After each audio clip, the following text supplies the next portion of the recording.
என்னைக்காவது யோசிச்சிருக்கீங்களா? ஏன் வந்து டயர்லாம் கருப்பா இருக்கு? ஏன் வேற ஏதாவது கலர்ல இருக்கலாம்ல?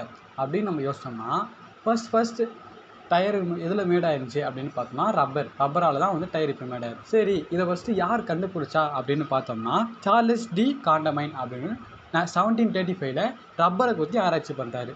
இவரு வந்து இந்த ப்ராசஸ வல்கனைசேஷன் பண்றாரு. வல்கனைசேஷன் அது ஒரு ப்ராசஸ். அது பண்ணும்போது இதோட ஸ்டாப் பண்றாரு. அடுத்து குட்ஹியர்ன்றவரு 1844ல அவர் என்ன பண்ணாருன்னா, இந்த டயர் கூட ஜிங்க் ஆக்சைடை ஆட் பண்றாரு. இந்த ரப்பர் கூட ஜிங்க் ஆக்சைடு ஆட் பண்ணும்போது அது வந்து வாட்டர் ப்ரூஃபா மாறிடுது. சரி, வாட்டர் ப்ரூஃபா மாறினோடனே இது வச்சு என்ன பண்ணாங்கன்னா, நிறைய கிளாத்ஸ் ரெடி பண்ண ஸ்டார்ட் பண்ணாங்க. நிறைய கிளாத்ஸ் வேற சப்ஸ்டன்ஸ்லாம் ரெடி பண்ண ஸ்டார்ட் பண்ணாங்க. அதுக்கப்புறமாட்டு 1895ல தான் முதல்ல சைக்கிள் டயர் ரெடி பண்ணாங்க. அந்த சைக்கிள் டயர் ஸ்டார்டிங்கில் எப்படி இருந்ததுன்னா வெள்ளையாக தான் இருந்தது.